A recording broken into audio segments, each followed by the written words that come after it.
সকাল পেয়ে গেলে সন্ধ্যার আশা করবেন না, আর সন্ধ্যা পেয়ে গেলে সকালের আশা করা যাবে না। ইমাম মালিক রাহিমাহুল্লাহ, নামটা সবাই জানেন। স্বপ্ন দেখছেন মালাকুল মউতের সঙ্গে দেখা। জিজ্ঞাসা করছেন মালাকুল মউত, কতদিন বাঁচবো? দেখা যখন হলো বলে আন। তখন মালাকুল মউত 5টা আঙ্গুল দেখাচ্ছে, 5 আঙ্গুল।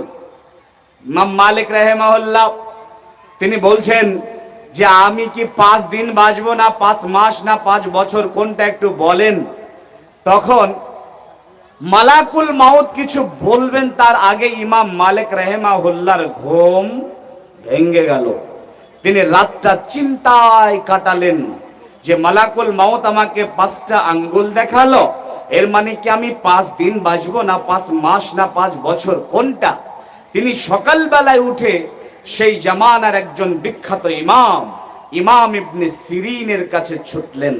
ইমাম ইবনে সিরিন ইনি স্বপ্নের ভালো তাবির করতে পারতেন। তেনার কাছে গেলেন, যাওয়ার পরে স্বপ্নের কথাটা বললেন আর জিজ্ঞাসা করলেন যে 5টা আঙ্গুল থেকে মালাকুল মউত আমাকে কি বোঝাতে চেয়েছে। ইমাম ইবনে সিরিন বলেন, শোনেন ও ইমাম মালিক, শুনে নেন, আপনাকে মালাকুল মউত 5টা আঙ্গুল দেখে কি বোঝাতে চেয়েছে, কি জানাতে চেয়েছে? ইমাম ইবনে সিরিন বলেন, ও ইমাম মালিক শোনেন, আসমানের উপরে জমিনের উপরে এমন কেউ নেই যে 5টা বিষয় ইলম রাখতে পারি। তার 1 নাম্বার হলো কিয়ামত কবে হবে, নাম্বার 2 বৃষ্টি কবে হবে, নাম্বার 3 মায়ের পেটে কি সন্তান আছে, নাম্বার 4 আগামী কাল কার কোথায় কি রুজি আছে, আর নাম্বার 5 কার কোন বয়সে মওত হবে। এটা আল্লাহ ছাড়া আসমানের উপরে জমিনের উপরে আর কেউ জানে না। আপনাকে মালাকুল মউত এই 5টা আঙ্গুল দেখে এটাই জানাতে চেয়েছে যে আপনার কখন মওত হবে, এটা মালাকুল মউত জানে না। অতএব রে নবীর উম্মতের দল, আল্লাহর গোলামেরা, যুগরের ভাইয়েরা, একবার কি বোঝার চেষ্টা করবেন না?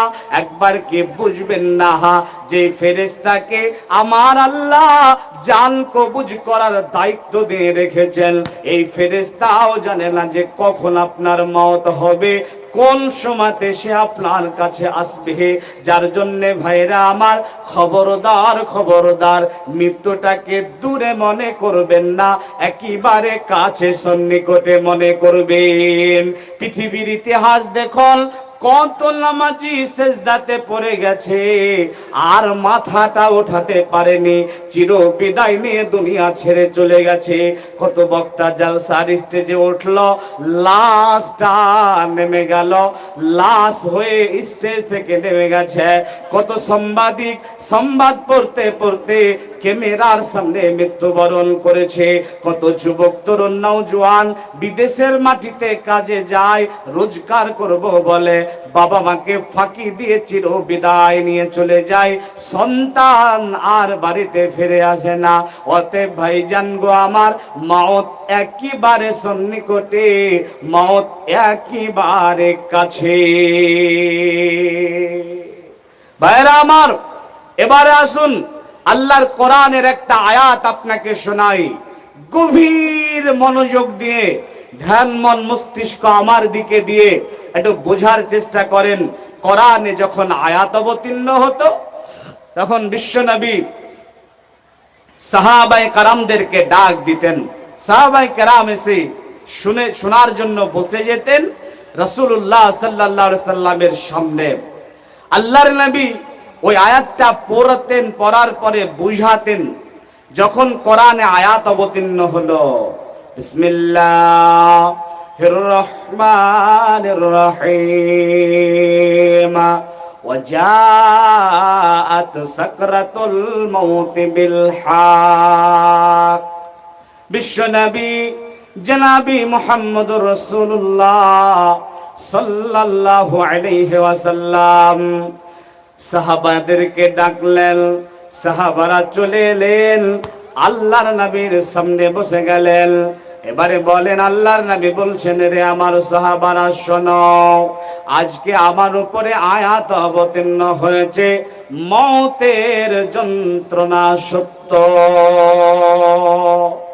বন্ধুরে, যতজন সাহাবা বসেছিল সকলের হৃদয়টা কম্পিত হয়ে গেল।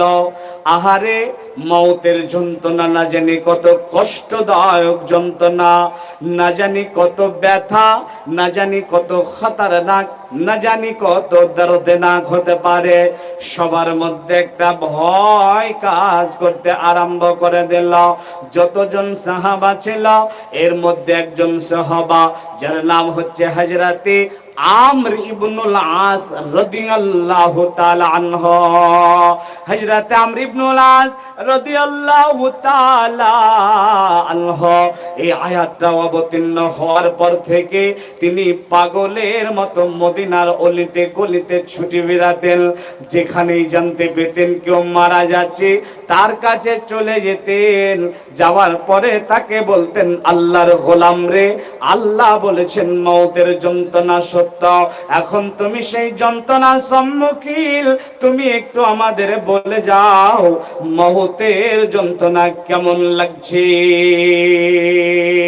মওতের যন্ত্রণা কেমন লাগছে, মওতের যন্ত্রণা কত কষ্টদায়ক, এটা তুমি বুঝে বলে যাও।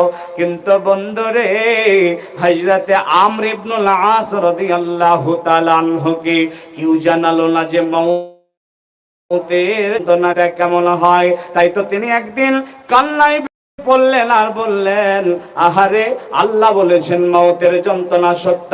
আমি এত এত এত মানুষের কাছে গেলাম, কেন রে মানুষেরা আমাকে মওতের যন্ত্রণার ব্যাপারে বলল না? এরে নবীর উম্মতির দল, আল্লাহর গোলামেরা, যুগরের ভাইরা, মায়েরা, বোনেরা, ভালো করে শোনেন। দিন যায়, রাত যায়, মাস যায়, বছর যায়, এমনি করতে করতে করতে আমর ইবনুল আসের মওতের সময় চলে এসেছে। আমর ইবনুল আস রাদিয়াল্লাহু তাআলা আনহু মৃত্যুর শয্যাতে লম্বা হয়ে পড়ে আছে। তার ছেলেটা তার কাছে বসেছে।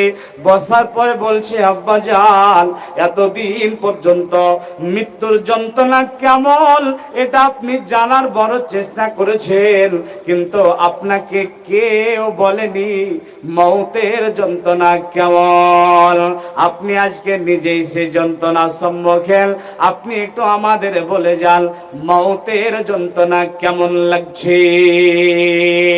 আমর ইবনুল আস বলছে, বেটা, আজকে আমি বুঝতে পারলাম কেন মানুষেরা আমাকে এটা বলেনি।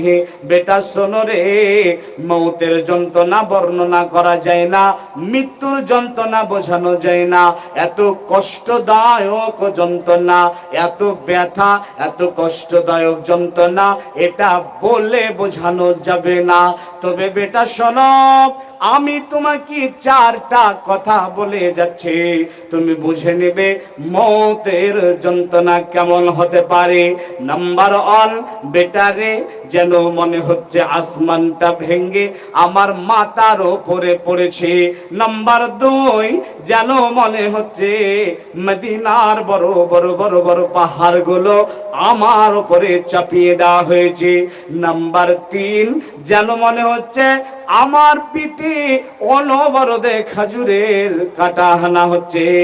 নাম্বার 4, যেন মনে হচ্ছে আমার শ্বাস প্রশ্বাস ছিদ্র দিয়ে বের হচ্ছে।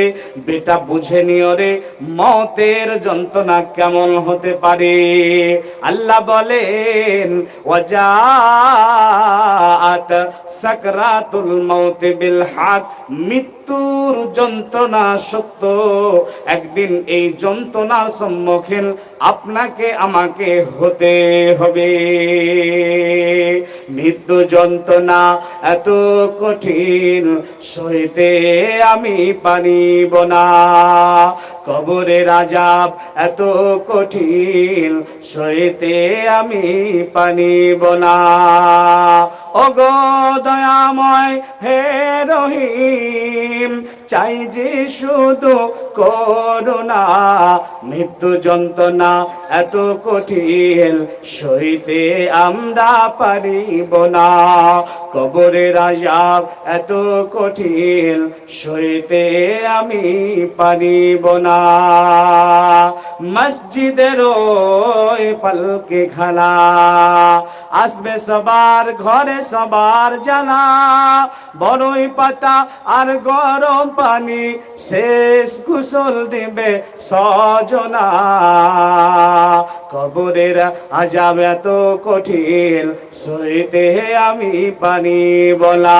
মৃত্যু যন্ত্রণা এত কঠিন সইতে আমরা পারিব না। ওগো দয়াময় হে রহিম চাই যে শুধু করুণা। মৃত্যু যন্ত্রণা এত কঠিন সইতে আমি পারিব না। ভাইরা আমার, এবারে আসুন, আমার আলোচনার সময় প্রায় শেষের দিকে চলে যাচ্ছে।